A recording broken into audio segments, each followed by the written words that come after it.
Boa noite, sejam todos bem-vindos, bem-vindas e bem-vindes ao Trabalhada na Beleza, esse conjunto de oficinas que pretende apresentar o universo do design, da imagem e fotografia para artistas LGBTQIAP+.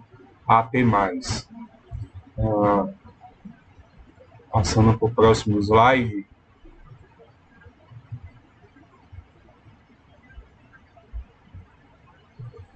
nós tivemos o apoio financeiro, né? Esse projeto tem um apoio financeiro do Estado da Bahia, através da Secretaria de Cultura, do Prêmio Cultura na Palma da Mão, via Lei Aldir Blanc, redirecionada pela Secretaria Especial da Cultura do Ministério do Turismo do Governo Federal. Bem, o nome Trabalhada na Beleza é uma expressão que vem do universo virtual, das redes sociais, dos memes. Então a gente junta dois memes para poder dar o nome do projeto, que é o Toda Trabalhada, que significa esmero, cuidado, detalhe, requinte e entrega, e o Trava na Beleza, que traz uma mensagem de resistência, de resista, seja confiante, da gente não deitar. E eu sou Tom Schubert, sou designer, fiz design de moda na Unime, aqui no Lago de Freitas, e acabei migrando para a área do digital, né, do design digital, design gráfico, mais conhecido. Atualmente atuo também como fotógrafo no campo da arte e sou artivista, mídia ativista, uso a fotografia e o design como uma forma de resistência e de organização política e trabalho como social media, né? Atuo na comunicação visual, na comunicação para redes sociais. E queria apresentar a vocês aqui a timeline de Tom, que é um momento em que eu falo um pouquinho sobre a minha trajetória, para compartilhar com vocês, né, esse caminho dentro do design da fotografia. Hoje a gente vai falar do design, né, que eu vou trazer desde a faculdade até o mercado de trabalho.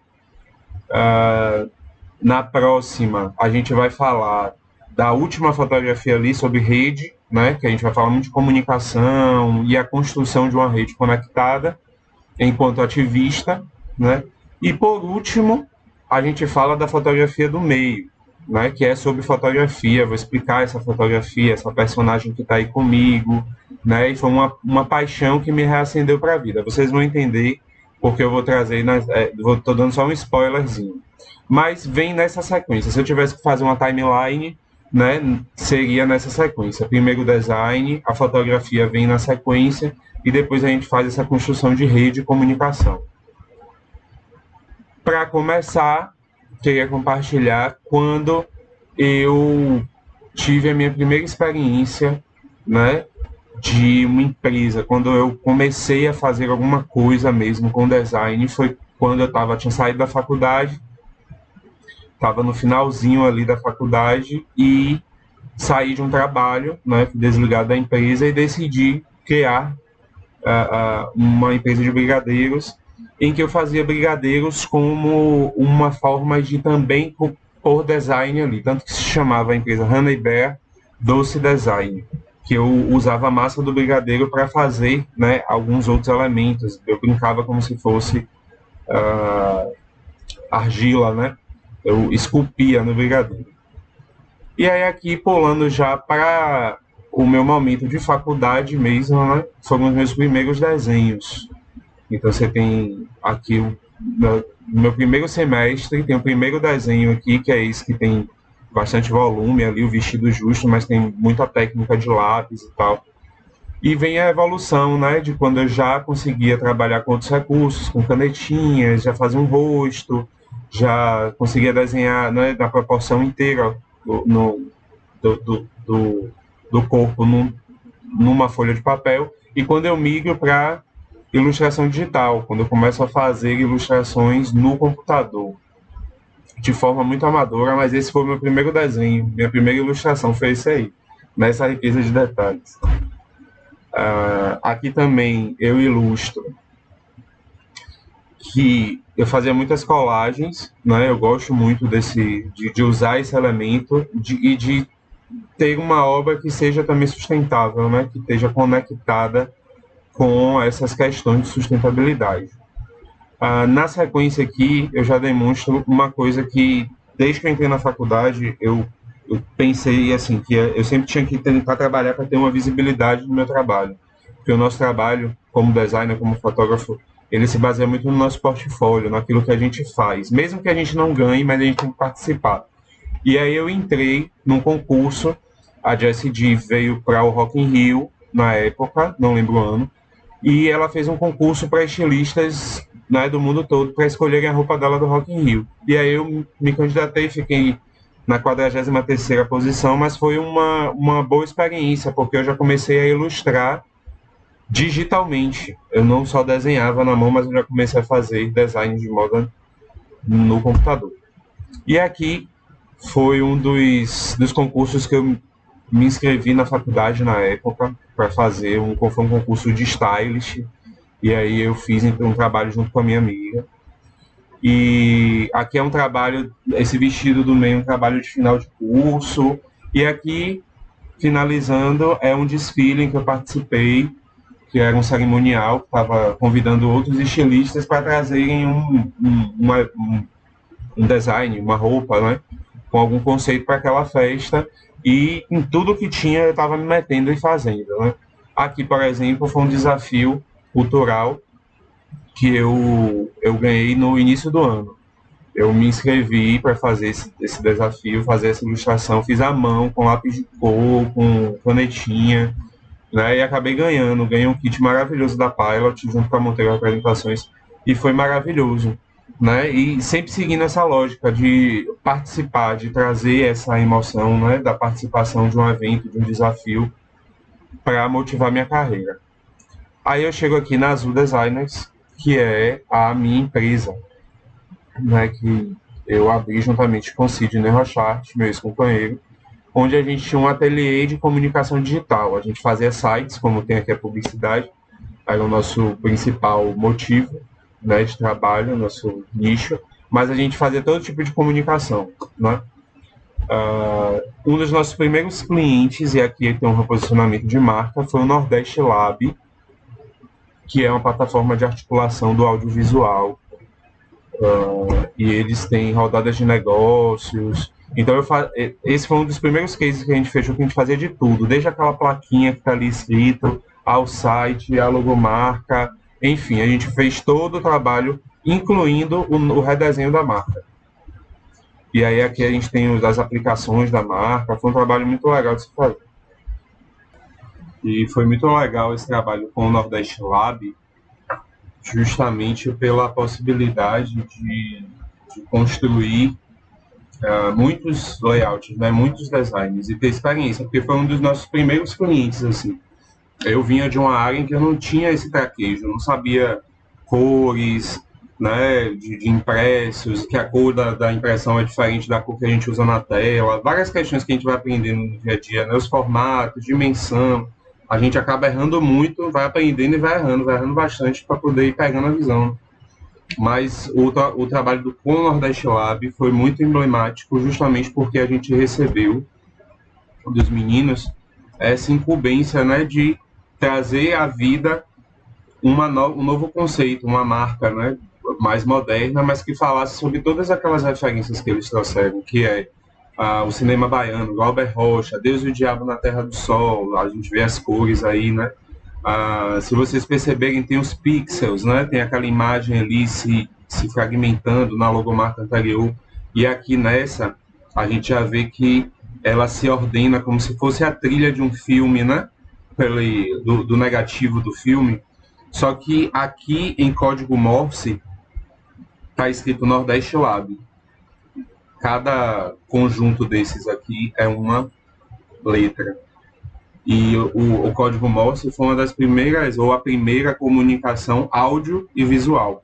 Você pode usar o código Morse através da luz, de tiros curtos de luz, ou de tiros curtos de som, curtos e longos, né?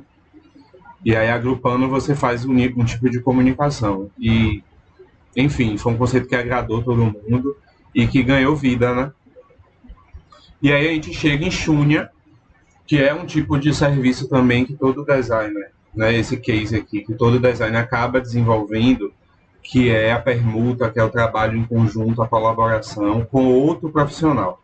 Então, eu fui apresentado a Xunia, né, que tinha uma marca que a aprisionava numa estética, né, que demonstrava que ela não tinha o potencial que ela tinha. E quando eu conheci Xunia e vi aquele potencial de toda a técnica que ela tinha da yoga massagem ayurvédica, eu disse assim, poxa, eu tenho aqui um cristal, né? Eu preciso cuidar disso aqui. E a gente fez uma parceria. Ela cuidava do meu corpo, eu, enquanto designer, preciso ter todo esse cuidado com a minha lombar, com o corpo, com a postura, né? Eu trabalho sentado muito tempo, eu sou uma pessoa muito grande, pesado, então eu preciso ter o cuidado com o meu corpo, senão, se o meu corpo travar, eu não consigo trabalhar. E aí, Xunia vem e traz a yoga massagem como um artifício, né, para mim, um recurso para mim também. Então, eu comecei a usar o serviço, em troca, eu fazia o design dela, a comunicação dela. E começou pela redesignação da marca. A técnica foi criada por Kusum Modak, né, que é uma indiana.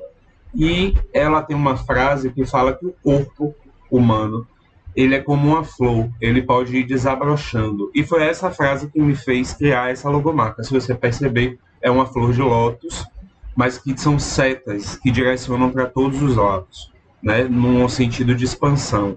No meio tem o símbolo do Om, que é um símbolo espiritualista, e com cores que trazem o tom da pele de Xunya na flor e o fundo é o roxo, que é a cor da espiritualidade. Eu botei num tom bem escuro para combinar com o tom de pele. E aqui a gente vê as aplicações, né, desde o universo virtual, que era o que eu trabalhava no celular, mas a gente fez cartão de visita, fez papel timbrado, fez certificado, sacolinha, camisa. Então você vê a marca repousando sobre diversas superfícies. Hoje em dia não é só uma ou duas, são muitas superfícies. Por isso que a gente precisa pensar num universo para a marca. E aqui eu também trabalhava com a fotografia. Eu via que ela precisava de um registro próximo, real, e que trouxesse o potencial do trabalho de Xuxa. E a gente começou a fotografar. Então, a gente, a gente pode ver aqui, a gente pode ver aqui, ah, nessa primeira fotografia, que a gente foi para um contexto externo, fiz a fotografia junto com o Cadu. Eu trabalhava numa agência de modelo, eu fiz a seleção de Cadu, que era um tipo muito interessante, assim, que ele tem uma pele muito vibrante, né? Tem uma imagem super jovem, um menino super conectado, e eu acho que era essa energia que a gente precisava trazer para o projeto. E na foto do meio a gente vê essa conexão imediata, ele e Xunia. Xunia é uma pessoa que tem uma luz, uma vibração muito grande. E no final a gente vê o resultado final disso. O fato de eu usar a técnica, né, da yoga massagem ayurvédica me dava potencial para conseguir fotografar no ângulo correto e passar o benefício da massagem através da imagem. Então a gente vê aquele braço ali que parece estar deslocado, mas não.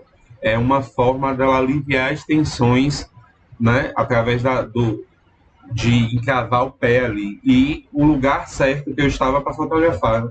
Então, isso tudo a gente vai pegando com a prática, com o dia a dia, né? E esse trabalho com Júnior foi um trabalho que eu aprendi a cuidar do meu corpo. Ela me trouxe essas, né? Eu trabalho com a câmera pesada no meu lombo, né? Sentado o tempo todo, então precisei ter esse cuidado. E para vocês verem que nem tudo é dinheiro, nem tudo é você monetizar apenas, mas você pode fazer as parcerias, né? Outra marca que eu fiz a designação, antes de encerrar as atividades, a outra companhia de teatro, eu também dei fazia as fotografias, acompanhava as peças de perto, eu tenho um foco na cultura, eu gosto de trabalhar com agentes culturais, e eu acho que ah, é assim que a gente vai construindo um cenário, uma cena, né? Você não está sozinho, você tem outras pessoas ali que às vezes precisam da sua ajuda. E com a outra foi muito assim. A gente foi chamado para um primeiro edital que eles passaram para construir o site, e essa parceria foi tão legal que a gente foi fazendo outros editais com eles. Ah, Aqui o Esqueça, por exemplo, com Rockildes e Hitson, que são uma da outra, outra do Bando Teatro Olodum, mas esses convites, né, para fazer outras peças a partir desse trabalho começaram a acontecer porque eu estava ali ocupando uma cena. Aqui tem Ed Veríssimo, que é uma atriz premiada pelo Braskem com a peça Sou Beijo, que é uma peça incrível. Essas são fotografias da Azul Designers. E aqui chega, acho que no momento clímax do meu trabalho, gente,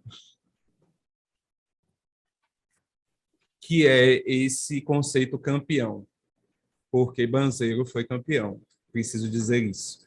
Então, a gente foi apresentado por um amigo muito querido, a rainha do axé, Daniela Mercury, e eu tive o prazer de trabalhar com uma das maiores artistas desse país, né? Porque eu tenho uma admiração muito grande por ela, principalmente pelo posicionamento dela, né?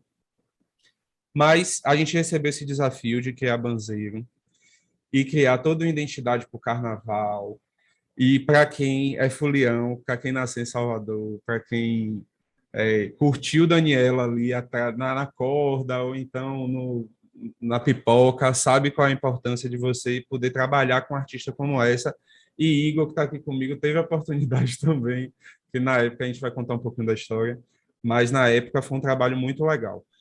E você assinar a capa de discos de um artista tão grande assim é um prazer muito que eu não consigo descrever muito assim quando eu olho para essas capas o prazer que eu sinto, né? Por mais que seja uma fontezinha ou alguma coisinha ali que eu fiz muito pouco, mas desde a primeira, né?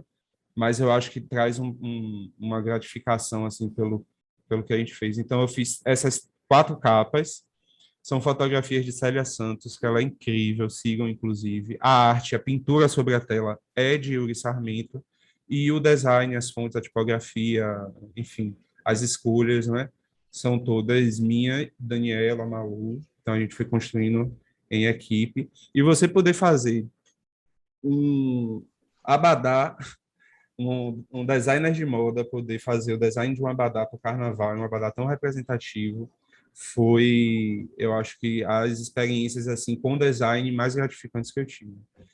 E por fim, esse é meu companheiro, Jai Freitas, e ele é sósia praticamente, mas ele faz cover de Legião Urbana, essa é a banda dele que a gente chama de Cover Legião Urbana Bahia.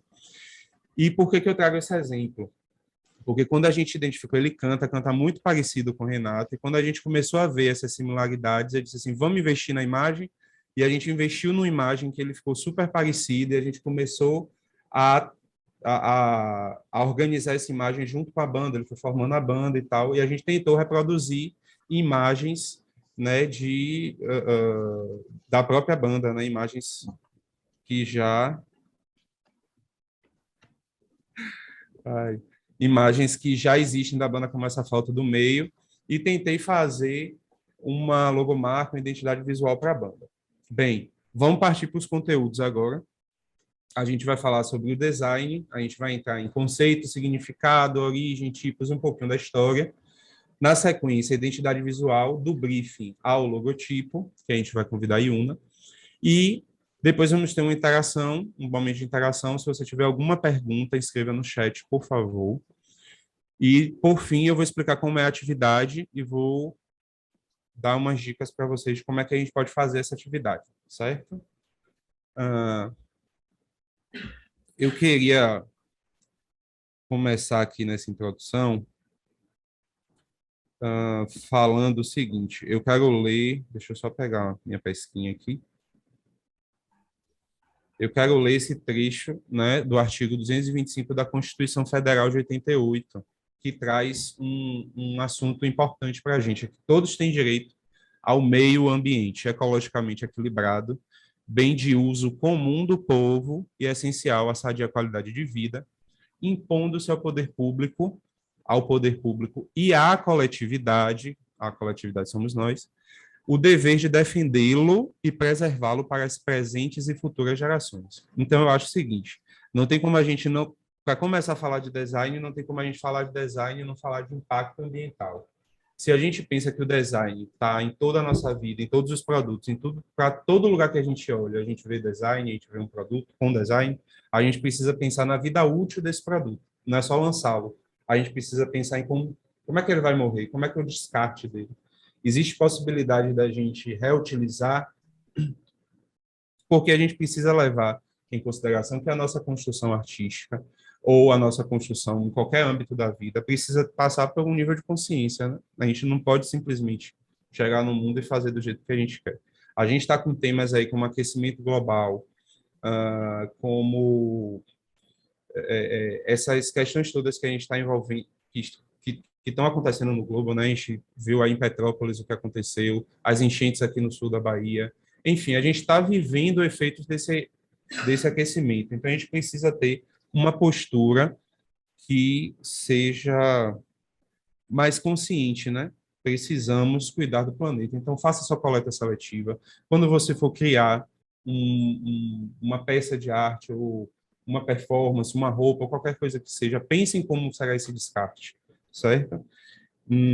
Se uma criação de um design ela não reflete, né, as questões do seu tempo, ela já por si só não obteve o sucesso, porque a gente vai ver o conceito de design aqui. Então, se você cria um produto que vai sujar o meio ambiente, e você não tem um descarte adequado para ele, você já errou desde o conceito.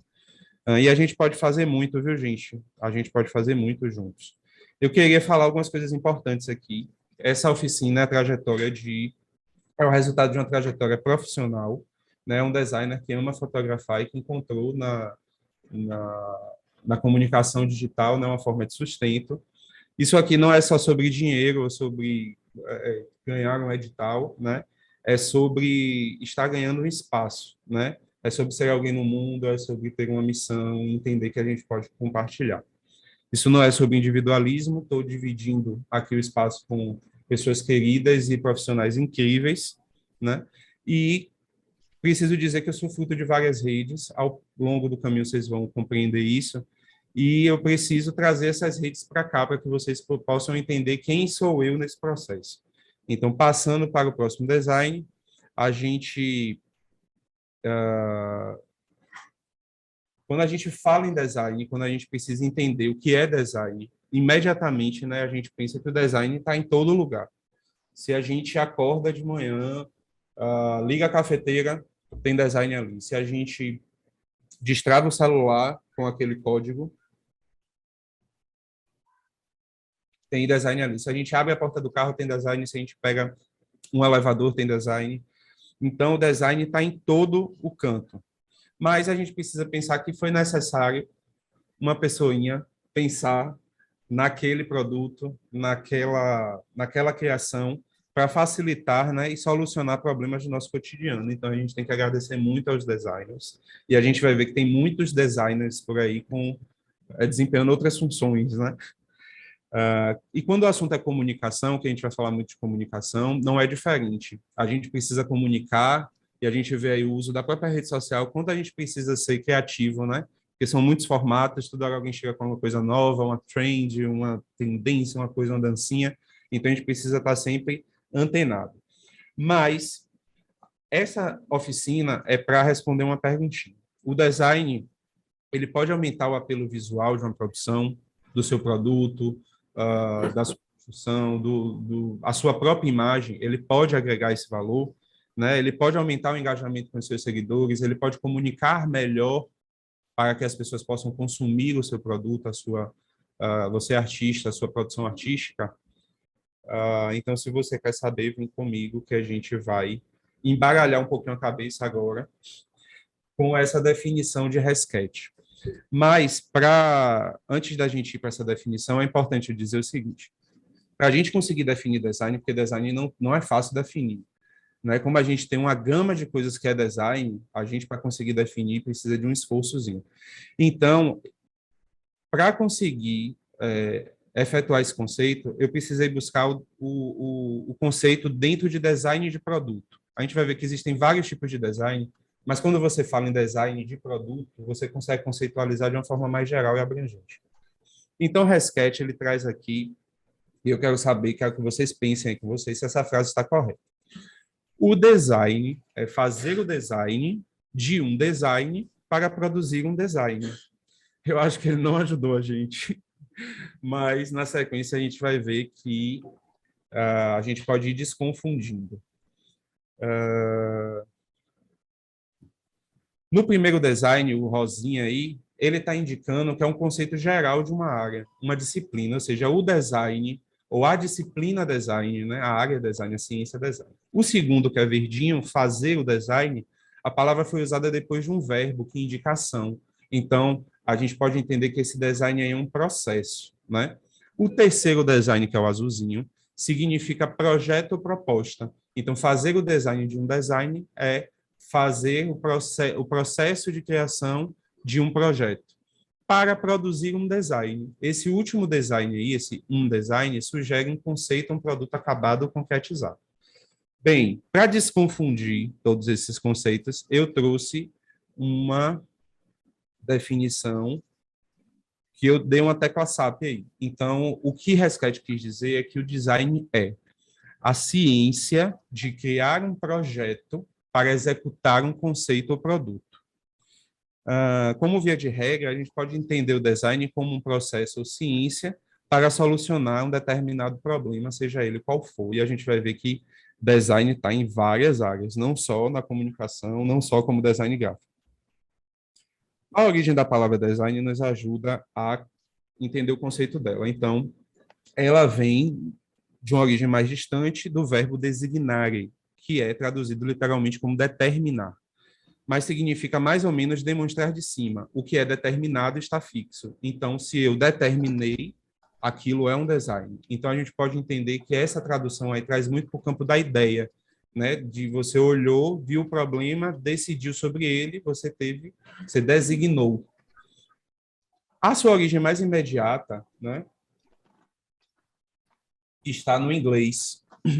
Na língua inglesa, esse significado está realizado a ideia de plano, de desígnio, de intenção, configuração, arranjo, estrutura, aproximando-se muito da palavra projeto.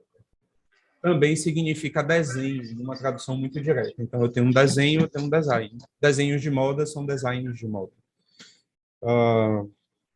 Essas nuances todas semânticas, né, são muitos significados, não fizeram com que entrasse num consenso para a utilização do termo aqui no Brasil. Então, no dicionário está design mesmo, com a grafia do inglês. Sendo que existem duas palavras que podem trazer esse significado em português. Uma é desenho mesmo, que tem uma grafia parecida, e a outra é desígnio, né? E desígnio é a ideia de realizar algo, intenção, propósito, vontade, enfim. Para Burdek, o design ele precisa resolver alguns problemas, ele precisa atender alguns problemas. E eu organizei aqui em 4 pontos, na verdade são 5. Ele tem que atender o futuro, visualizando progressos tecnológicos. Ele tem que atender ao processo, tornar transparente o contexto da produção, do consumo e, como eu falei para vocês, da reutilização.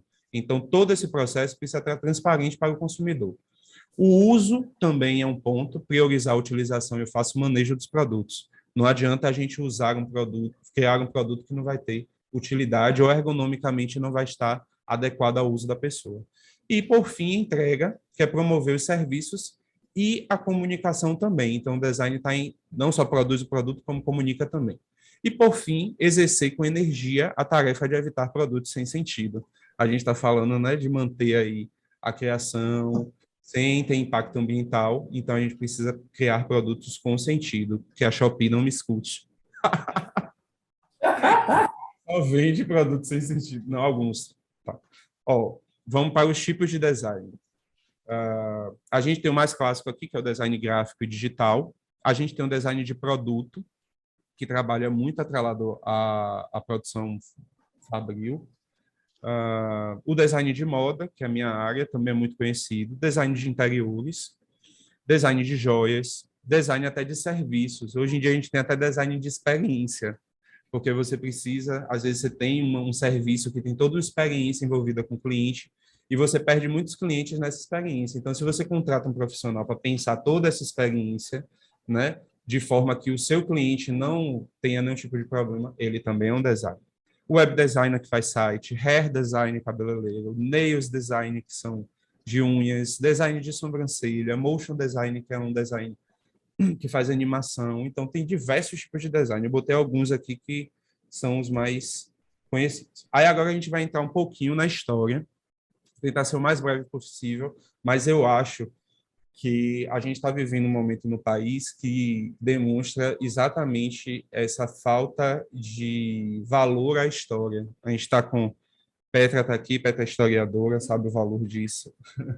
E a gente precisa se debruçar um pouquinho na história para que a gente não se perca. Então, se a gente quer conhecer design, a gente precisa entender que o design não começou 10 anos atrás, tá? Desde a pré-história, gente. Então, quando você olha para as pinturas rupestres, aquelas composições todas com pigmentos, o uso de materiais rústicos, né, para esculturas, os abrigos fabricados com fibras vegetais, os monumentos de pedra colossais, os próprios utensílios que eles comiam, precisava ter uma funcionalidade ali, então aquilo foi pensado. Isso é design. Então, desde a pré-história, a gente vê o design atuando.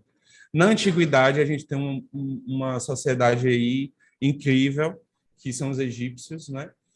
Eles utilizavam diversos elementos de design na arquitetura, as pirâmides, a gente pode ver isso, a esfinge, as pinturas que imitavam os movimentos do corpo, né? Esculturas em ouro, móveis com formas diferentes, então tinha toda uma estética envolvida, não era só o mobiliário pelo uso, né? Pela funcionalidade. E a gente chega na modernidade, eu coloquei 3 pontos, passei por cima de alguns assim, para a gente ir direto para um momento onde a gente tem essa virada de chave e a gente vê o design como ele é hoje. Então, a produção em massa e a mecanização do trabalho, causada pela Revolução Industrial, criaram um apelo pela revalorização do produto artesanal, né? E isso foi principalmente visto nos mobiliários e na indústria que eu intitulo de o design como conhecemos. E a gente vai falar sobre um movimento chamado Arts and Crafts, que nasceu na Inglaterra, significa artes e ofícios. Ele tem uma data ali de 1800 a 1917, final do século XIX. Seu líder é esse rapazinho que está bem isolado com o barbão aí, William Morris. E o que é que traz o Arts and Crafts? Quando ele vê que a Inglaterra está ali, né, daquele jeito, crescendo, máquinas, indústrias e tal, ele começa a defender, o William, uma arte feita pelo povo e para o povo, porque a arte era feita para aqueles que tinham acesso. O povo não tinha acesso a nada. Então, esse movimento, ele vem na contramão dessas grandes produções, né? As fábricas estão produzindo produtos lá sem pensar na estética, sem pensar na identidade, sem pensar em diversas coisas, só produzindo. E aí, ele começa a ver que os valores da identidade inglesa estavam se perdendo nessa produção desenfreada. E ele questionava justamente toda a organização de trabalhos modernos da época, que almejaram a quantidade e deixavam a desejar na qualidade, principalmente na falta de estilo. Então, ele, em 1861, ele cria uma firma que produzia de todo tipo de coisa, né? Todo tipo de mobiliário. E essa cadeira, ela é conhecida pelo seu próprio nome, por Morris. É uma cadeira Morris. E você vê esse tipo de cadeira em playground de condomínio, em casa de luxo, né? Que é uma cadeira grande, que você consegue sentar ali e se espreguiçar. Mas você vê que existe toda uma estética ali, né? Então, ele começa a se inspirar no período medieval. Ele pensa em projetos mais simplificados, com formas mais naturalistas, com elementos e materiais mais naturais. Então, você vê a cadeira de madeira, você vê a banquetinha ali de bronze, com arabescos, só que tudo mais simples. Mas você conseguia ver mesmo o movimento Art and Crafts nos tecidos, principalmente nos tecidos. E a gente tem uma amostra da estampa do tecido, você vê a riqueza de detalhes. Ele se liga imediatamente à Arte Nouveau, que é um movimento que vem logo na sequência. Quem assistiu Titanic vai poder conseguir imaginar como era mais ou menos a época da Arte Nouveau, né? Que ganhou o mobiliário, ganhou assim muito recurso estético, né? Muitos arabescos, muitos desenhos, muitos motivos. Quem quiser conhecer mais tem Gaudí, tem aí tem Emily Gauté, se eu não me engano. Tem outros artistas que são do movimento Arte Nouveau e que podem expressar mais como que era o movimento nessa época. Aí eu pulo já para 1919 para a escola Bauhaus, é assim que se fala, na Alemanha. Ela foi criada em 1919, no início do século 20, se eu não me engano. Está 19 ali, mas é 20. Fundador foi o arquiteto Walter Gropius, e a inspiração deles foi numa estética mais moderna, como vocês podem ver aí nas imagens, né? O próprio prédio da Bauhaus, ele vem com uma estética moderna. Em 1919, você olha para um prédio desse, você não imagina que ele foi construído nessa época, né?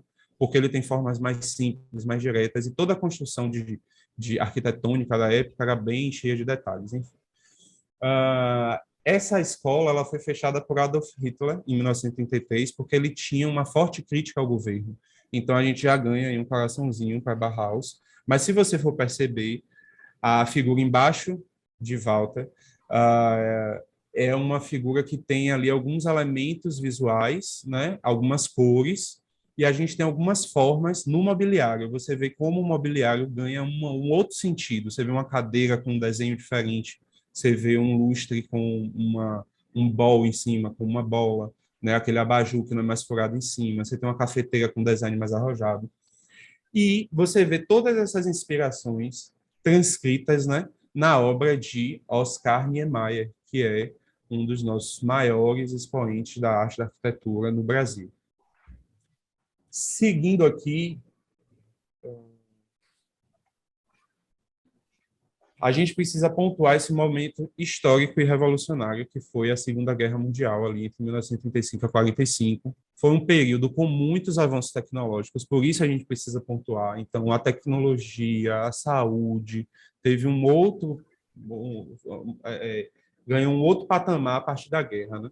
O pós-guerra é marcado por mudanças sociais importantes causadas por movimentos sociais, né? Pelo feminismo, movimento Black Power e a própria Guerra Fria. Nesse período, existe uma rejeição do racionalismo e uma expansão da consciência. Depois de uma guerra, todo mundo quer o quê? Paz e amor, né? Então, até chegar à década de 60, vai ali se construindo esse novo mundo, né?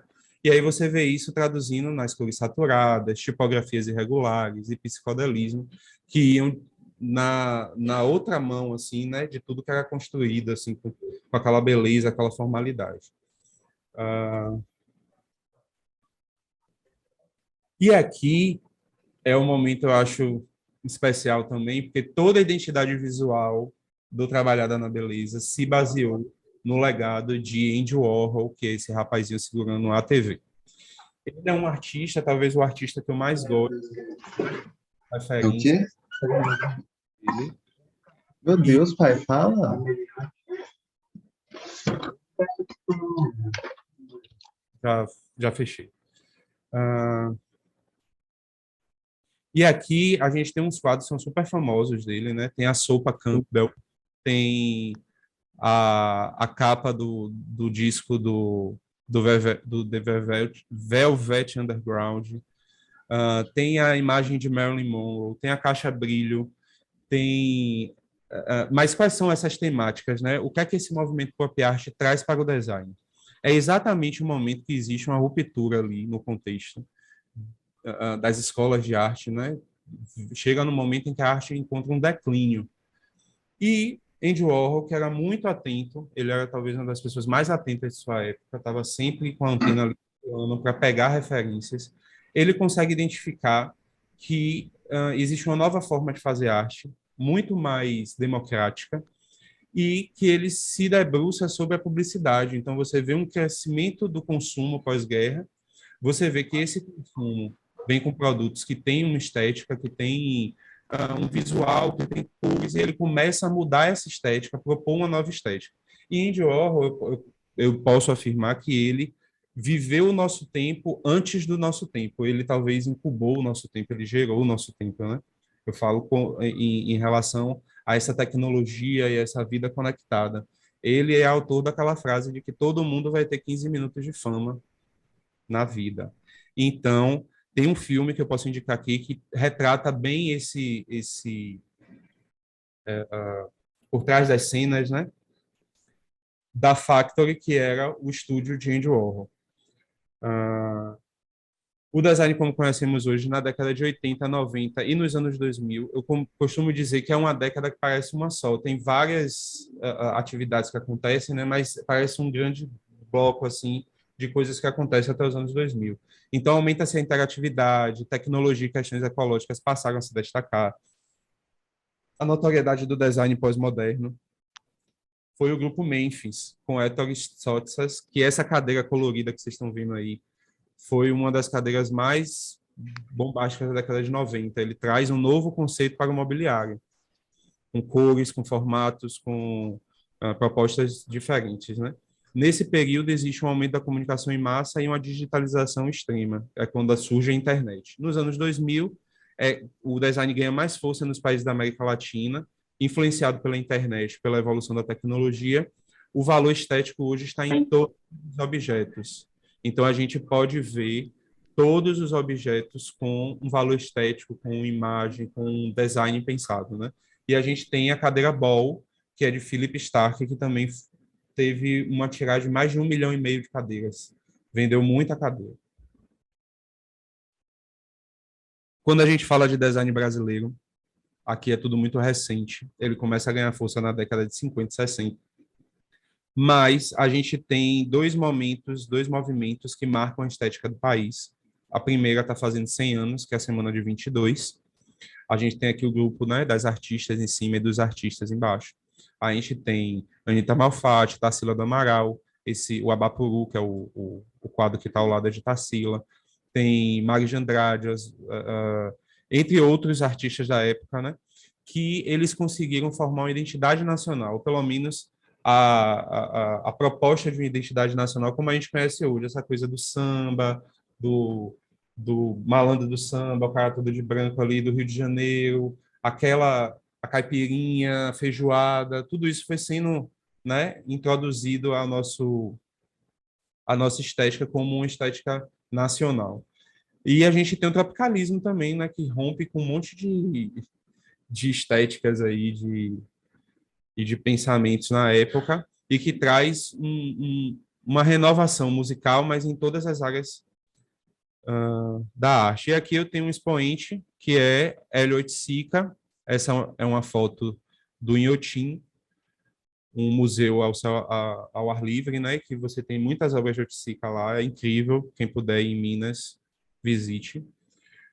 O maior expoente do design, no design principalmente de produtos aqui no Brasil, é uma mulher, Lina Bobardi, e ela cria na década de 60, 50, 60, essa cadeira chamada cadeira Ball, que é inspirada nas cumbucas indígenas, nas cerâmicas indígenas.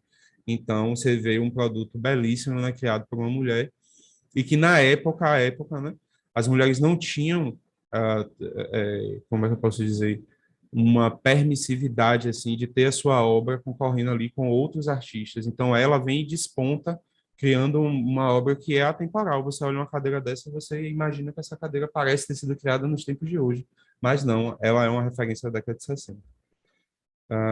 E como a gente veio trazendo várias cadeiras aí, né, porque a cadeira é o elemento do design, através dela a gente consegue até pontuar a história, né, do design. A gente tem os irmãos Campana, que criam essas cadeiras. Provavelmente vocês já viram elas em alguma novela, na TV, porque são cadeiras muito famosas, né, são conhecidas.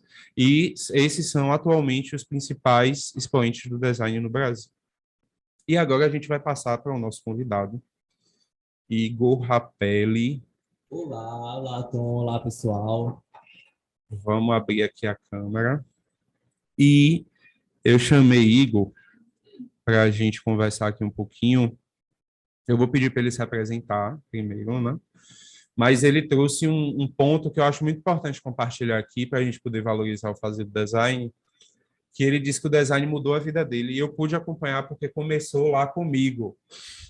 Então, amigo, seja bem-vindo ao Trabalhada na Beleza. Muito obrigado por ter topado em participar aqui com a gente.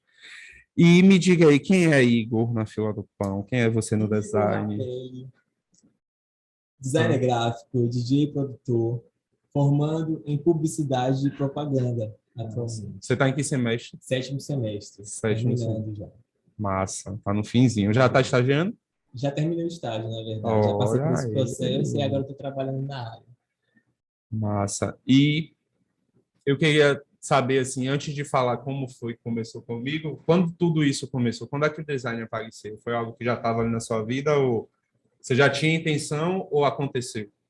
Olha, eu não tinha intenção. Aconteceu naturalmente quando eu ganhei meu primeiro computador. Eu comecei a me interessar por artes digitais, eu vi algumas montagens na internet, achava incrível você criar uma nova realidade ali através dos programas de edição. E aí começou a curiosidade, né? Você assistia um vídeo aqui, outro vídeo ali, na época era CD-ROM, Meu né? Deus, Que a gente conseguia aprender, não tinha YouTube me ainda, estava muito salvem. no comecinho, O YouTube salvou vidas e profissionais salvou, também, né? com certeza. E aí foi assim que tudo começou. Desde meus 13 anos que eu começo a brincar, vamos dizer assim, com os programas de edição. Nossa. Produção, alguém tem água, por favor? Eu tô aqui com a boca seca. É... E engraçado essa coisa do começo, né? Quando a gente, eu mesmo quando saí da faculdade, meu principal problema era conseguir um equipamento para trabalhar, ou até para melhorar a minha produção artística, né? Sim, Então, a gente tem muitas dificuldades porque a gente é aplicado, faz um trabalho bacana, se dedica, né? Mas falta ali o principal para quem trabalha com design, que é um computador. Eu acho que é a base, né? Vou contar um pouquinho como é que eu conheci Igor para vocês entenderem o porquê do convite dele estar aqui dividindo esse espaço comigo. Eu conheci Igor através da rede social, né, pelo Instagram. A gente tem uma afinidade, né, pela área e tal, já se seguia, e a gente começou a conversar e a amizade foi, a gente é vizinho, e aí em determinado momento, eu passei aqui em casa para você conhecer, ele tinha muito interesse na área, a gente já estava trabalhando com a Azul, ele estava super interessado e tal. E aí foi lá em casa, ele começou a estagiar com a gente sem estagiar, né? Ele exato. tinha um interesse tão grande na área que eu disse assim, ah, fica aí, amigo. A Vamos. faculdade estava trancada naquela época. Foi exatamente. Eu acho que na época eu cheguei, você deu um boom assim e retomou, não foi? Na verdade, você foi o primeiro profissional da área que eu conheci, assim, que eu tive a oportunidade de ver o trabalho, né? Que Uhum. abriu as portas para poder Obrigado, amigo. conhecer como eram os processos de design gráfico. Então, foi você a minha maior inspiração, e é até hoje, inclusive. Que massa, é bom ouvir isso porque a gente, você realmente tem uma importância muito grande, inclusive nesse momento agora. Mas a gente se conhece ali naquele momento e eu estava justamente começando o trabalho com Daniela. Estava acho que no segundo carnaval, tá no segundo carnaval já. Sim. É, e a gente teve a oportunidade de gravar, né? Fazer vídeo de Daniela em cima do trio e tal. E eu levei ele por causa dessa aplicação dele, né? Eu tenho uma coisa que eu sempre conto assim sobre Igor, que ele chegou lá em casa com um cartão de visita vendendo os serviços dele de Ah, design essa história. e de fotógrafo. E aí eu perguntei assim, amigo, você comprou a câmera? Foi graças a Deus. Aí ele, Então, não, amigo, eu estou vendendo serviço com celular mesmo. Aí eu fiquei assim, olhando pra cara dele, eu disse, rapaz, você é guerreiro. atrevido. Que ousadia, como é que ele vai vender? Tipo assim, fotos de evento, você contrata ele para fazer seu casamento. Aquele velho primo que tem um celular, Sim. meu primo sabe fotografar, é Igor. E aí teve esse restart, né, voltou a estudar, continuou investindo, ganhou o computador da tia, comprou máquina, foi fazendo, eu fui acompanhando de longe. Mas nesse período, meu ex-companheiro e ex-sócio faleceu, né? Logo após esse último carnaval, ele infelizmente não resistiu a uma doença e acabou falecendo. E eu acabei, por um trauma, me distanciando do design. Eu não queria design de fotografia porque por causa do luto e porque a gente trabalhava junto, eu estava sozinho e tal. E depois de um tempo tentando outras áreas, né? Até geladinho na praia eu fui vender, porque eu queria fazer qualquer outra coisa menos design. E aí eu reencontro o Igor. E aí, amigo, como é que você tá? Não sei o quê. Poxa, eu tô assim, assim, assado. E aí já me mandou portfólio, já me mandou foto de trabalho, não sei o quê. Eu disse, rapaz, tá melhor que eu. Ah, E aí, quando eu vi aquilo assim, isso me reacendeu. E eu disse assim, quero voltar, sabe? Quero recomeçar, assim. Acho que é um talento que eu tenho, eu gosto de fazer, tô marcando bobeira. E resolvi as coisas dentro de mim e segui. E nessa coisa de recomeçar, foi que eu fiz aquele desenho que eu ganhei o concurso que é a Pomba Branca. E foi muito simbólico, porque eu disse, vou recomeçar. Fiz, entrei no concurso e ganhei. E eu disse assim, realmente, eu estou perdendo tempo, né? Mas a gente precisa considerar essas questões, porque o luto, as dores, a gente está vivendo um momento tão complicado, perdemos tanta gente, né? E a gente precisa valorizar as nossas dores também. Mas eu queria que você, passando aqui para a área, eu queria que você, deixa eu só passar o slide, que você dissesse quem é Igor, né? Como é que você se identifica como designer? Eu me identifico como designer gráfico e também digital. Eu faço peças tanto offset quanto para redes sociais, Nossa, sites, landing pages, mas no momento o foco principal está sendo as mídias digitais. exatamente. É o boom da área, É o né? boom da Quem área. trabalha Depois da com... pandemia, então, Exatamente. A pandemia foi muito importante nesse processo de virtualização, né? Porque a gente estava meio assim, e aí de repente tudo se virtualizou. Você já explicou como publicitário, você já está no final aí dos estágios e tal, e como DJ produtor, que é uma área que eu sei que você gosta muito, você se dedica, assim como a fotografia para mim, a música é para você. Aí eu queria saber, como é esse trabalho de DJ produtor, muito, pode ser que as pessoas não saibam, mas além disso, como é que ele pode interferir na sua criação, já que é uma criação artística, o desenvolvimento de uma criação artística, como é que você pega isso e coloca na sua criação? Eu lembro de um estilista chamado Vitorino Campos, que ele falava que as peças dele, os desfiles dele, nas coleções dele eram criadas a partir do beat da música que ele ouvia. Essa era uma técnica que ele tinha, uma forma de fazer. Como é para você? então, se tratando de arte, a música, né? Atualmente eu sou DJ produtor de música eletrônica. Uhum. Então, o que acontece? Se tratando de arte, a música ela tem coisas muito parecidas, o conceito muito parecido no design gráfico, que é contraste, aproximação, e todos esses conceitos, quando você começa a usar no design gráfico, aí você parte para a música, você tem a habilidade de produzir, você consegue usar esses mesmos conceitos, só que de uma forma sonora. Massa. Então, uma coisa conversa com a outra. Então você faz imagens com som? Exato, imagens com som. A história é essa, é criar um storytelling com som. Desculpa. Perfeito. É isso aí. A gente vai encontrando nossas técnicas e formas de fazer, né? Como a gente precisa estar sempre sendo criativo, trazer novos recursos. Com certeza. Então vamos agora entrar na parte de meter a mão na massa, que é o desafio do briefing ao logotipo. Então, a gente vai falar sobre a identidade visual. Mas antes, vamos conceitualizar o que é uma identidade visual. Né? Uma construção de vários elementos gráficos e visuais responsáveis por criar uma atmosfera a respeito de quem é a artista ou a empresa, né? Quais são os seus valores e até mesmo como ela vê o mundo e a sociedade, impactando também como ela é vista por todos. Então, você já vê a importância de uma identidade visual, né? E identidade visual, gente, é para além de um logotipo, e a gente vai ver aqui as 4 etapas. Eu tentei reunir, são muitas etapas, mas eu botei em 4 categorias aqui, que é criação, que você vai do briefing, que é um resumo, que é tipo uma entrevista, em que você anota alguns elementos, a pesquisa, referências, painéis, construção de painéis e o próprio mercado.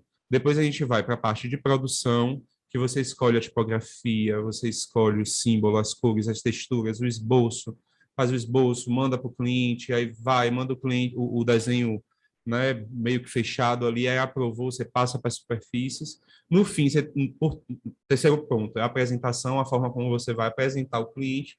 Geralmente é um manual de marca ou uma proposta visual.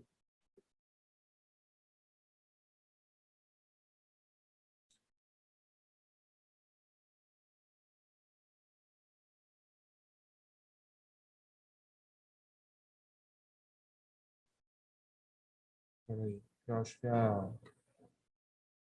a tela. Gente, só um segundinho para eu corrigir essa tela aqui, que me avisaram que está travado.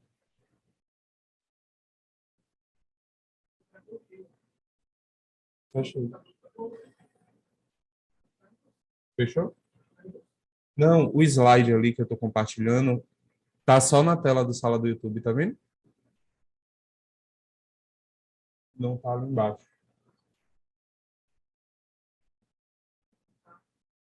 Não, a tela ali tá congelada.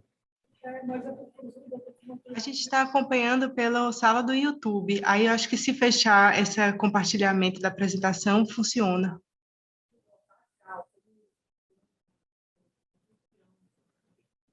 Você? Agora estão iguais. Pronto. Vamos lá. E por fim, a gente tem um quarto ponto aqui, que é a divulgação, que é quando você fecha. Não, estava aqui no terceiro ponto, a apresentação. Tem um manual de marca, onde você bota a marca com todas as possibilidades de interação, de fundo, de cor, transforma ela de diversas formas, porque hoje uma marca, ela, para além de imprimir as superfícies que já se imprimiam um banner de uma frente de loja, uma fachada de loja, né, o próprio cartão de visita, você já tem umas superfícies que a logomarca sempre se aderiu. Mas hoje, com as multitelas que a gente tem, as multimídias, a gente precisa de vários tipos de projetos de marca, né? A gente precisa da marca simulada em várias cores, com vários fundos, para que ela tenha uma boa leitura. E, por fim, a divulgação, que é quando você pega os arquivos, envia para o cliente, você faz um enxoval, que eu chamo de enxoval, que é quando você pega aqueles layouts de capa de Facebook, avatar de Instagram, capa de YouTube, você prepara tudo isso para ficar com uma unidade e você investe na publicidade, que é quando você pega essa identidade e começa a fazer anúncios.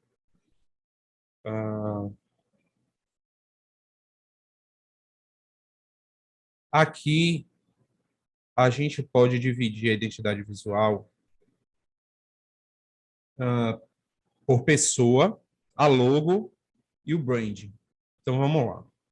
O principal objeto de admiração e estudo é a pessoa, né, na identidade visual. Então, a identidade geralmente está atrelada a uma pessoa, e essa pessoa eu posso chamar de pessoa física ou jurídica. Geralmente, as marcas estão atreladas a pessoas jurídicas, né?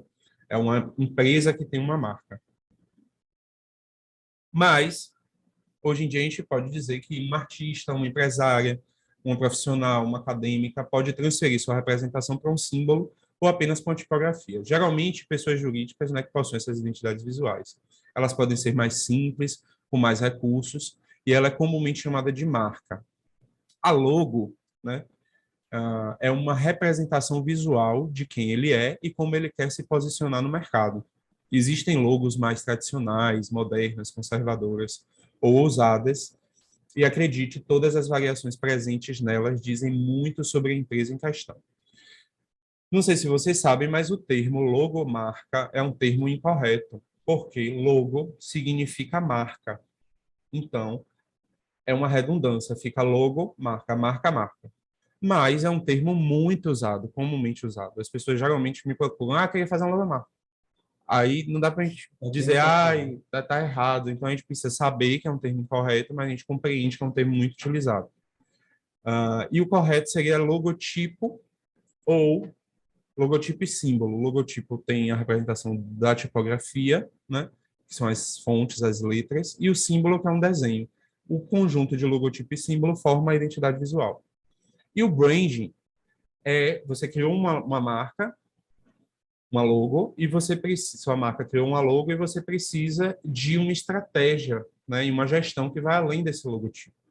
Né, o processo de desenvolvimento dessa estratégia, planejamento, a criação dos conceitos a respeito de quem é a pessoa. Então, às vezes, você tem uma marca, como, por exemplo, uma loja de roupas, a C&A. Você tem uma marca ali que representa o seu valor. Mas dentro da C&A, você tem várias marcas menores de roupa.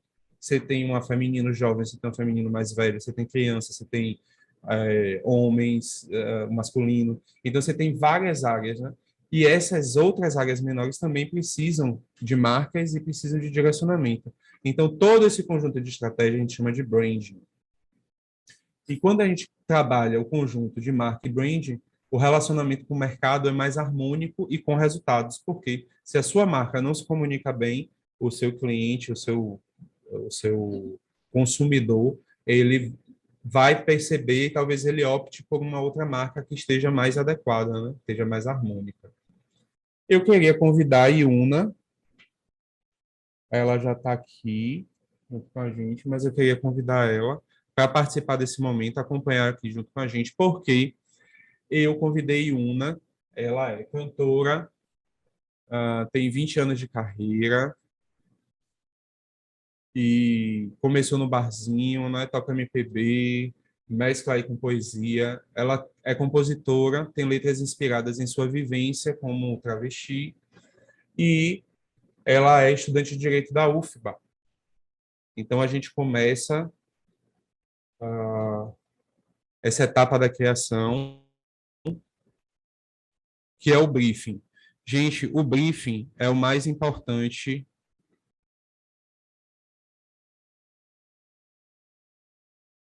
da construção de uma marca. A gente se reuniu com Iuna, eu e Igor, porque a gente decidiu fazer essa marca para poder mostrar a vocês como é o passo a passo, né? E valorizar esse passo a passo de construção. Então, a gente está com um projeto com Iuna que vai para além, inclusive, do Trabalhada na Beleza. Ela já tinha um projeto engavetado, ela, né, reanimou esse projeto e a gente vai construir juntos. Ela já está ali na tela, daqui a pouco eu vou pedir para ela se apresentar para a gente. Mas, só explicando essa primeira etapa aqui, o briefing, a tradução de briefing é resumo, né? Então, o briefing é um documento onde estão dispostos todos os requisitos para a criação de uma logo, né? Ele é obtido através de uma entrevista ou de um encontro com a pessoa ou representante da identidade a ser construída ou redesenhada, no caso, se for uma empresa. A parte mais importante na construção de identidade visual forte, com potencial de assimilação, conexão e comunicação com seu público e clientes. E a dica de milhões aqui, quando você for fazer um briefing para qualquer coisa, é você resumir, sintetizar. Defina 3 palavras-chave, né? Resuma a impressão total da marca que a identidade deve causar. Resume em uma palavra. Essas sínteses nos ajudam muito a deixar o projeto dentro do cercadinho e não colocar um monte de informação que vai deixar a pessoa confusa. Então, às vezes não, menos sempre é mais. Então, na construção de uma marca, o briefing é o momento mais importante. Se a gente vai fotografar, tem que fazer um briefing. Se a gente vai fazer um clipe musical, tem que fazer um briefing. Se a gente vai fazer uma pintura para a pessoa, tem que fazer um briefing. Porque o briefing é onde a gente pode registrar ali e manter com a gente o que é que a pessoa quer da sua marca, certo? Então, eu queria convidar Iuna.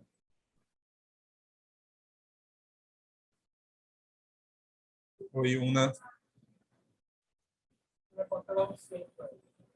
Oi, consegue me ouvir? Estou te ouvindo. Maravilha.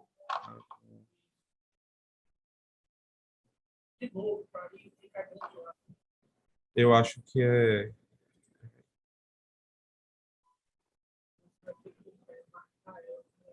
Microfone aberto, né? Eu acho. Pronto, Iuna. Estamos te ouvindo. Ah, legal. Pela presença. Obrigado por topar esse projeto. Agora eu queria que você se apresentasse um pouquinho para a gente. Vamos nessa, então. Sou Iuna Vitória, sou uma cantora, compositora.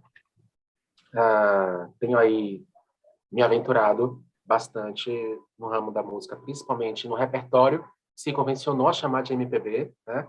Embora a MPB seja muito vasto, basicamente tudo que é produzido em solo brasileiro é a música popular brasileira, mas tenho focado nesse repertório mais clássico, né? Que se convencionou a chamar de repertório de MPB, fazendo experimentações com a palavra falada e a palavra cantada, que eu acho que é o meu diferencial dentro do mercado, principalmente nessa geração, bebendo aí de referências muito dos grandes cantadores do sertão, né? Talvez Maria Bethânia tenha popularizado essa arte, mas também outros artistas do segmento, principalmente os cordelistas, que acabam fazendo quase que cordéis cantados. Então, eu trago isso muito forte dentro de mim. E, enfim, sou estudante de Direito, mas antes de conhecer o Direito, eu conhecia a universidade, né, o ensino acadêmico pela arte. Então, eu fui estudante do Bacharelado Interdisciplinar de Artes, na Universidade Federal da Bahia também, onde eu consegui expandir a minha visão artística, né? Enfim, acabei experimentando um pouco de performance, um pouco de dança, bastante de teatro. Tudo isso foi agregando para esse espetáculo multilinguagem que eu gosto de trabalhar, que eu gosto de articular. Atualmente tenho focado bastante no campo de pesquisa, extensão acadêmica, voltado ao direito da população trans, mas tento não deixar a arte, a música escapar de mim. Costumo dizer que eu estou pesquisadora, estou estudante de direito, porque, sei lá, a música ainda não me tomou por inteira. Quando isso acontecer, acho que não vai sobrar espaço mais para nada.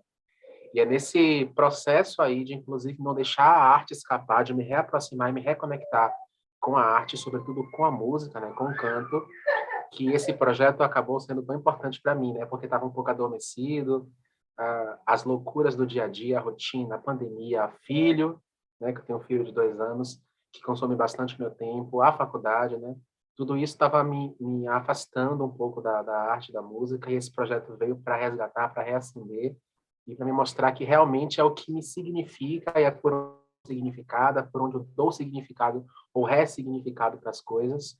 Então, esse ponto também é um ponto-chave e crucial para demarcar esse meu retorno a mim, né? A quem eu sou. Então, já agradeço por isso e me sinto muito contemplada, muito privilegiada por estar aqui, fazendo parte da história desse projeto. Fico muito feliz que tenha sido eu. Tem tanta gente maravilhosa aqui, né?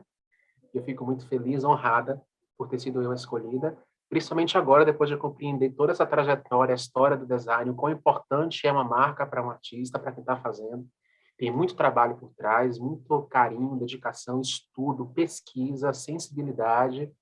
E agora eu tenho essa missão de levar adiante com um trabalho que esteja à altura de todo esse esforço, né? Então, é isso. Agradecer a todo mundo que está aqui pela oportunidade. Yuna, obrigado pela sua participação, mas fica aqui com a gente que a gente vai passar por essas etapas, né, e a gente vai poder comentá-las um pouquinho. Mas, só para a gente retocar aqui essa parte do briefing, como foi essa experiência para você, assim, de ter sido entrevistado na criação da marca? Foi tranquilo? Você acha que é realmente a etapa mais importante? Para mim foi incrível, de verdade. Porque a minha arte sempre aconteceu de maneira muito orgânica, né? Obviamente, depois eu comecei a estudar, a investigar essa parte mais técnica, teórica, para ir aperfeiçoando a minha técnica. Mas sempre tudo surgiu de maneira muito natural. Então, eu não tive tempo, talvez, nesse processo de racionalizar algumas coisas que eu tive que racionalizar quando vocês me perguntaram. Então, por exemplo, eu sempre tive assim uma ideia de quem era a minha referência, de onde eu vim, para onde eu queria chegar. Mas ninguém nunca me perguntou isso diretamente para eu ter que traduzir, explicar e organizar. Então, quando eu participei desse briefing, que as perguntas foram chegando, né, o que é que eu imagino, por exemplo, quando eu penso em uma vitória, quais são os cheiros, as cores, os tons, o que é que evoca, qual público eu quero atingir, qual eu não quero, que isso é muito importante também, né? Enfim, onde eu me localizo, isso tudo eu fui organizando, isso tudo que já existia, eu fui organizando para passar para vocês. E foi um processo também de autodescoberta, de autoconhecimento. Depois desse momento de entrevista, eu já saí ali da sala da reunião, abri um editor de texto e comecei a organizar várias coisas, várias ideias, comecei a estruturar. E dessa loucura, inclusive, saíram alguns projetos, a gente pode falar sobre isso, né? Mas foi muito importante, realmente, para mim, foi um processo incrível, é um ponto forte, tanto para a gente conseguir passar para quem vai fazer, né? Para quem vai montar essa identidade, quem somos, onde estamos, onde queremos chegar, para que esse produto, né? Esse produto final se pareça ao máximo, né, com aquilo que a gente pretende, com a intenção de nossa arte, né, porque toda arte é intenção, mas também serve muito para a gente que está aqui fazendo, né, para, sei lá, abrir assim algumas perspectivas e tornar consciente muitas vezes algo que acontece de maneira inata e instantânea. Maravilha. Eu preciso dizer, a minha experiência, acho, de Igor também fazer o briefing com você foi muito legal por um aspecto, primeiro, assim, que ela é muito decidida, né? Tipo assim, o que é isso aqui? É isso. Tipo assim, qual é a cor? É vermelho. Resume uma palavra: impacto, transição. É um cliente Então, assim, diferenciado, né? exatamente. Foi uma experiência muito legal pelo time, porque às vezes a gente precisa, né, dar o arquivo várias vezes e não se identifica, aí refaz. Esse é o trabalho da Zara.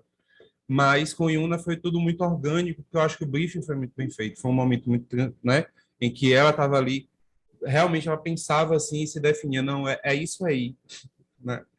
E a gente se divertiu muito também, a gente deu muita risada com algumas coisas, e vocês vão saber o porquê logo na sequência.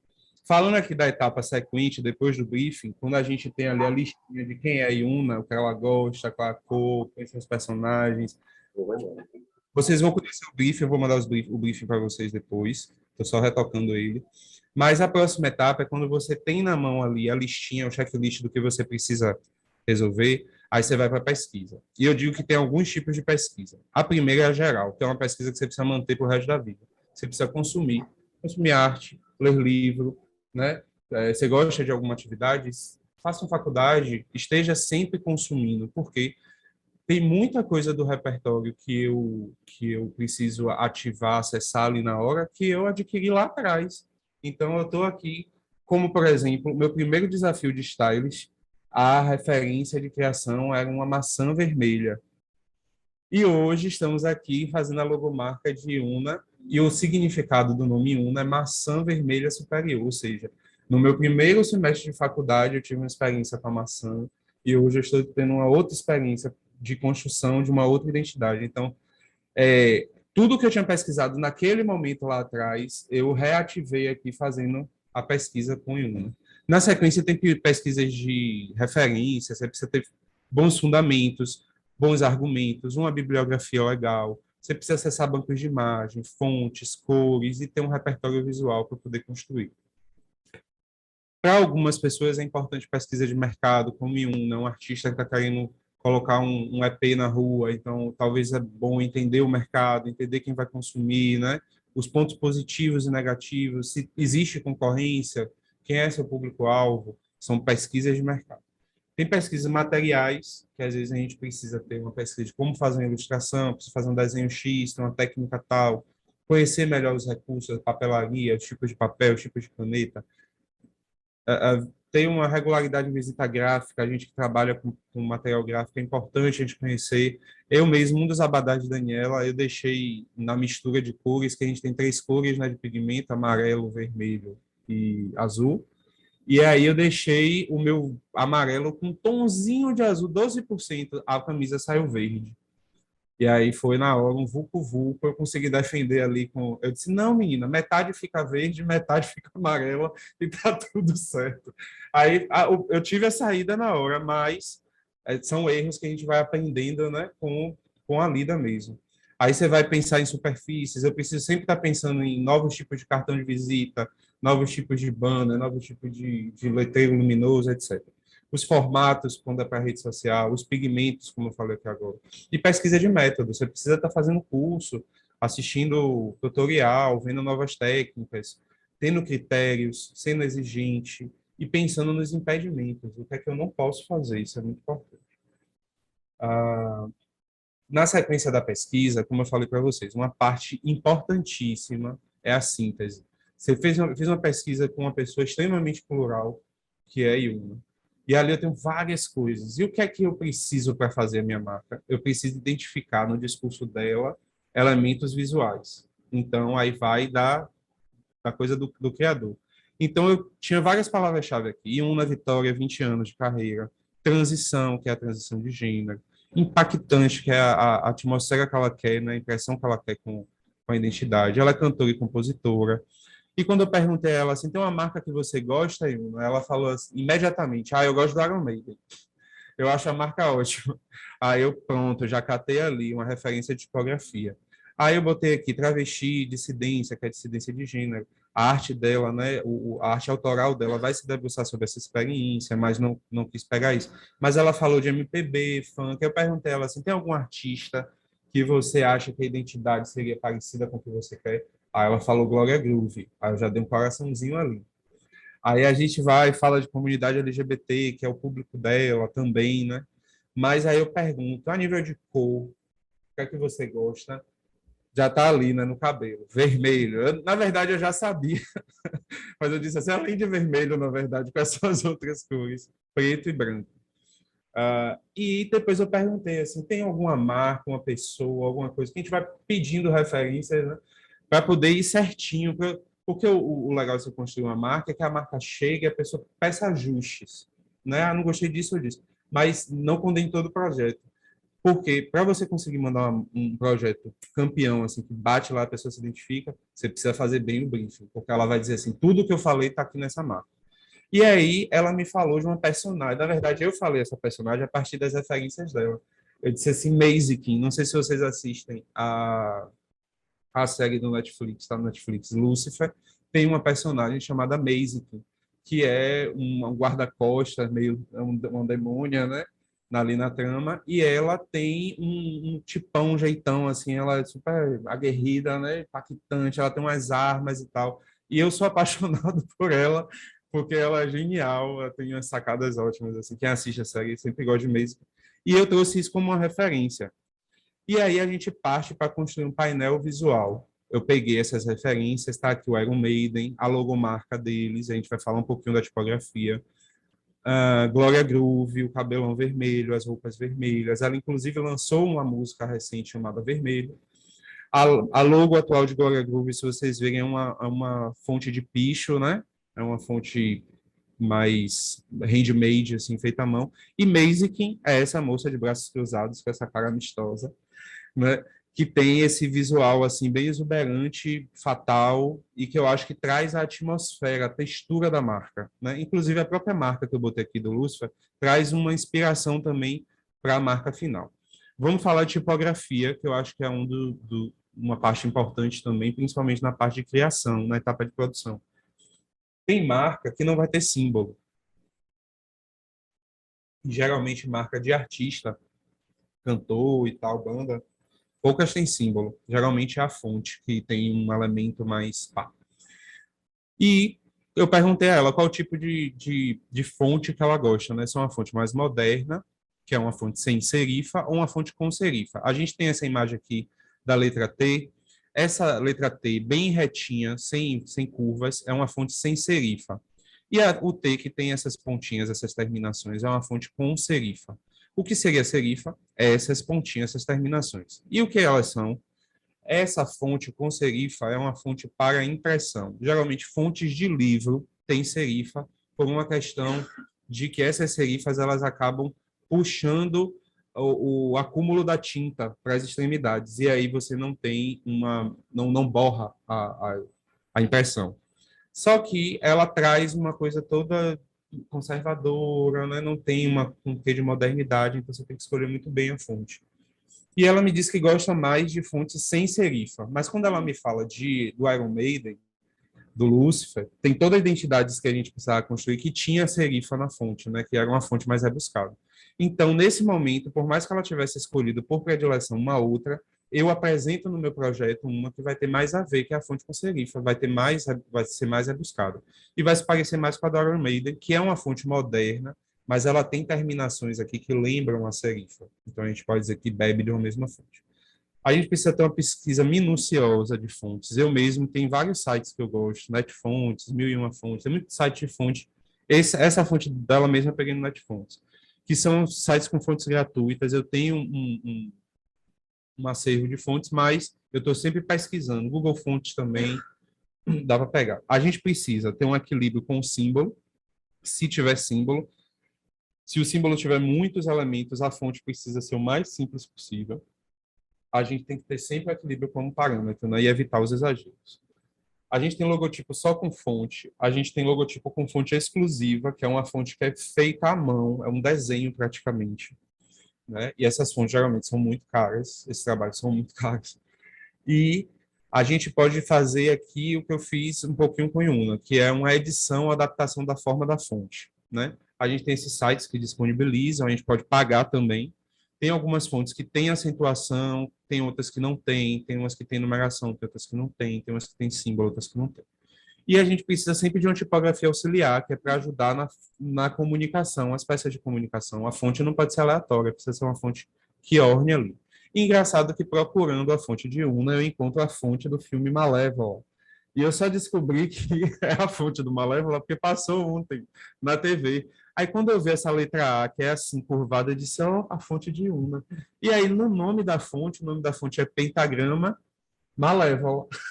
Ou então o Pentagrama da Malévola, né? É mais ou menos isso. E tem tudo a ver, né, com o tema. Na próxima etapa, eu tenho aqui o Adobe Cooler ou Adobe Color, que é um site onde você pode fazer o que eu fiz aqui. Peguei a imagem de Gloria Groove, que foi a inspiração de cores, né? Coloquei lá, escolhi o tipo de paleta que eu queria e ele me rendeu uma paleta de cores aqui. Eu tenho imagens do site aqui para vocês verem. Eles têm, você pode escolher aqui pelo disco cromático, ou você pode escolher uma pré-definida já por tema. Você pode dizer lá, botar maçã, vai aparecer várias paletas de cores aqui, certo? Então essa é a minha dica de milhões, que é esse site Adobe Cooler, onde você pode pegar a paleta de cores. E Una não quis um símbolo. Ela disse, eu quero a fonte só, eu quero a marca só com a fonte. Mas eu preciso falar sobre o que é o símbolo, né? Uma marca que vem com símbolo, ele é um ícone, um desenho que representa a pessoa da identidade. Você vai retirar esse símbolo do briefing, né? É a representação do desenho ou o desenho da logo, que pode ser abstrato ou ele pode ser figurativo, como na imagem do lado. Esse símbolo deve sintetizar os valores e princípios e a personalidade da marca. Como eu já disse a vocês, Una significa maçã vermelha superior. E é uma informação relevante, né, que foi extraída do briefing. Então, a gente conversando lá, qual é o nome o que significa Una? Maçã vermelha. O símbolo confere à identidade visual uma alternativa, né, para a representação para além da tipografia. Por exemplo, se eu pegar a logomarca de Una e colocar essa maçã vermelha em cima, eu não preciso nem escrever embaixo. Desculpa. Essa maçã vermelha já vai ter a identidade de Una. As pessoas que seguem ela, que consomem ela, se eu pegar essa maçãzinha, fizer um adesivo e prender num banheiro, o povo vai dizer, é Una.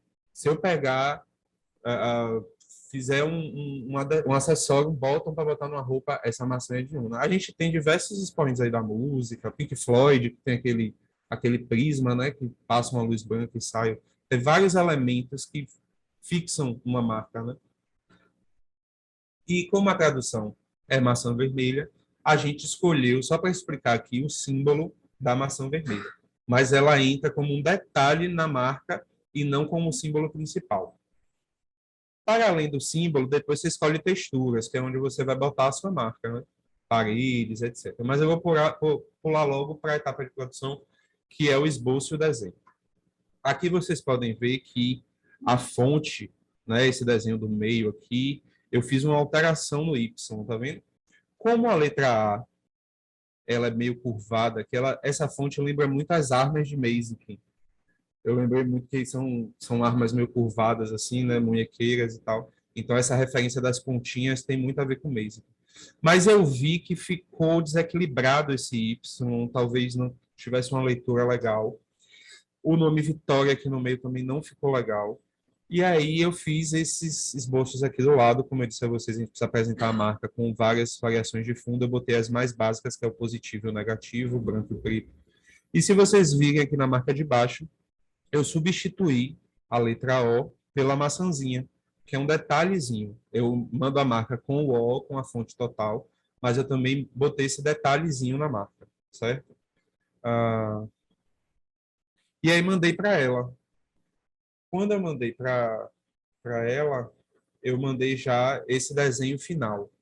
Essa é a logomarca de Una Vitória, cantora, compositora, babadeira. E, gente, aconteceu uma coisa muito boa, assim, que para todo designer é um momento tenso de que você manda a marca para o cliente e você fica assim, esperando a pessoa dizer gostei. E eu vou mostrar o print aqui, peraí, só um segundo. Temos provas. Temos provas. Essa foi a reação quando eu mandei no grupo.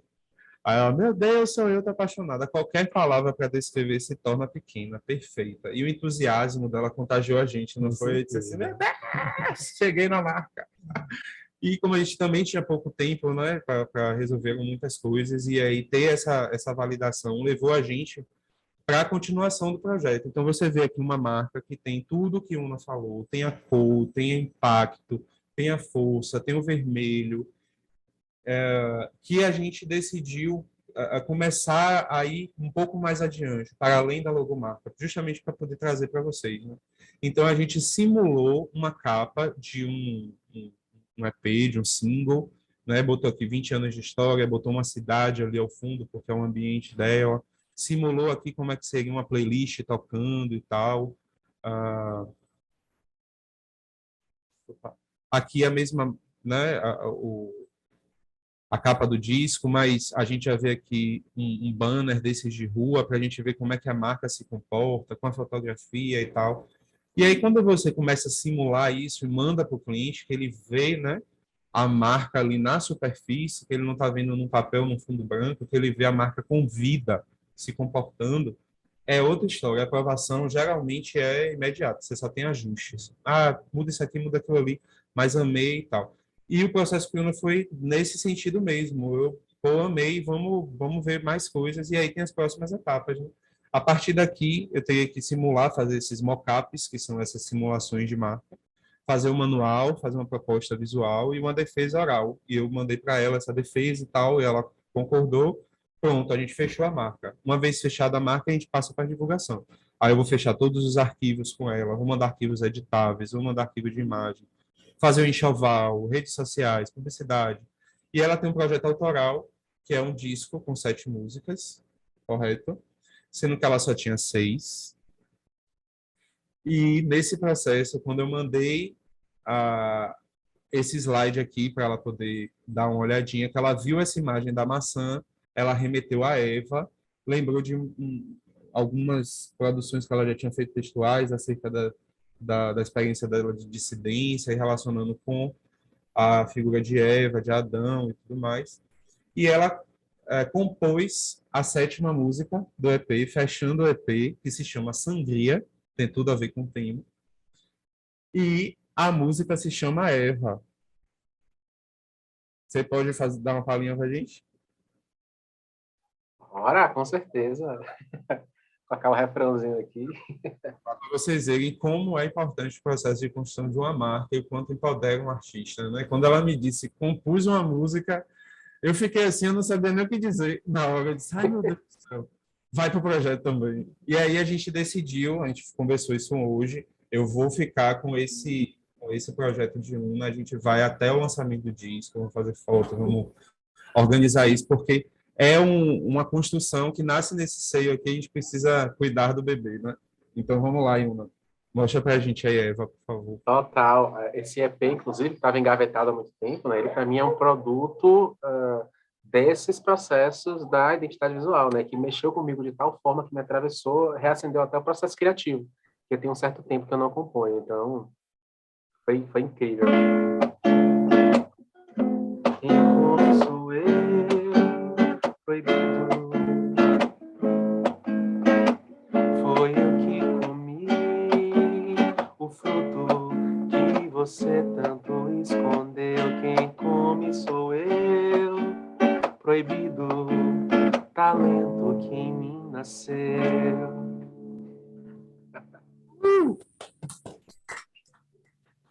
Obrigado, Una. Obrigado por compartilhar. Porque às vezes a gente tem um carinhozinho com os bebezinhos que não foram para a rua, né? Nossas criações. Mas obrigado por compartilhar aqui entre a gente. É nossa.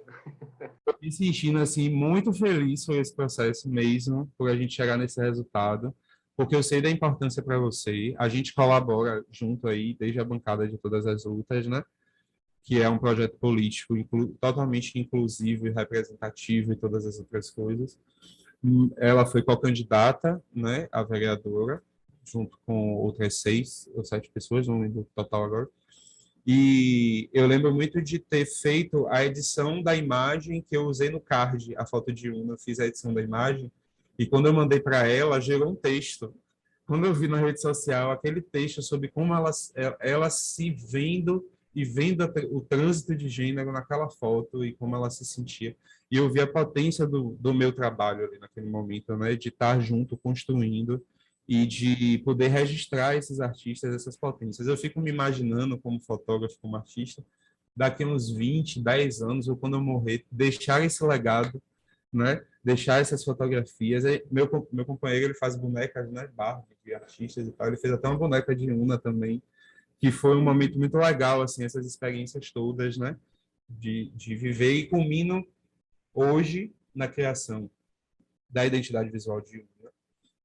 E como ela já deixou aqui claro a reação dela e a aprovação total, inclusive das próximas etapas, que a gente deve trazer para vocês no grupo, certo? Vou mandando no grupo lá. Eu acho que a gente encerra aqui a parte de conteúdo, de tudo que a gente tinha para trazer. A gente invadiu só 10 minutinhos, porque a gente começou um pouco atrasado, mas a gente tem agora um momento de interação. Quem se sentir à vontade de fazer alguma pergunta, tirar uma dúvida, ou fazer uma pergunta a algum dos convidados, sinta-se à vontade. Pode chamar no bate-papo, pode já chegar falando.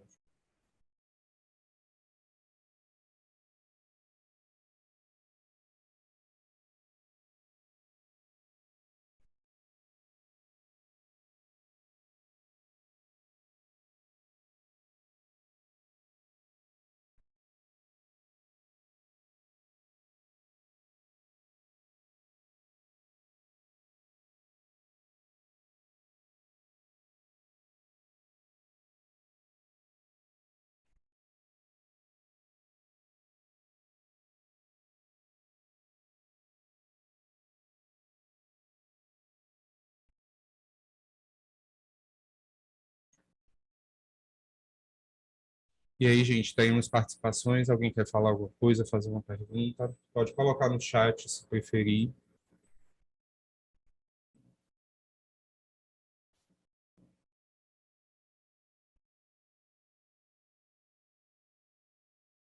Vamos lá. A gente tem algumas reações aqui de algumas pessoas. Curtiram a logomarca. Bem, como não temos participações, a atividade que eu proponho, que é uma atividade mesmo de teste, né, para quem quer desenvolver uma logomarca, uma identidade visual, um projeto. A gente vai fazer o seguinte: eu vou enviar no grupo um, um briefing liso, né, com orientações. E aí vocês podem escolher uma pessoa, essa pessoa pode ser física ou jurídica, e simular a construção de identidade visual, certo? Então você começa preenchendo o briefing, né? Faz uma breve pesquisa ali, aí você pode sugerir uma paleta de cor, encontrar uma opção de fotografia, justificar ela, fazer um painel com 3 imagens de referência, e se quiser criar um esboçozinho simples à mão mesmo, fotografar e anexar. Eu estou mandando em Word porque é super simples, acessível, qualquer pessoa pode fazer, não é obrigatório, obviamente, mas quem quiser pode inscrever esse briefing para a gente fazer uma análise no último dia, na quinta-feira, certo? E aqui fica o meu muito obrigado a todos que participaram, a todos os convidados, a Igor, Obrigado, Tom. Obrigado, pessoal. a Iuna, agradecer a todas as pessoas que estiveram aqui presentes do início até o final. E preciso falar novamente que o projeto tem apoio financeiro do Estado da Bahia, através da Secretaria de Cultura, do Prêmio Cultura na Palma da Mão, via Lei Aldir Blanc, redirecionada pela Secretaria Especial da Cultura no Ministério de Turismo do Governo Federal.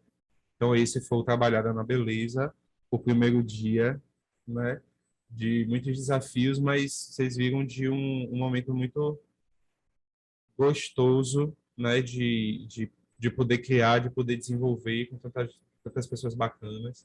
Muito obrigado aí pela participação de todos. Agradeço de verdade. E amanhã nos encontramos novamente. Temos um encontro aí sobre comunicação, sobre conteúdo, e a gente vai conversar com a Alan. Tem Evinha aqui. É isso, gente. Muito obrigado por tudo. A gente se vê amanhã na próxima, que é sobre comunicação e conteúdo. E vamos lá.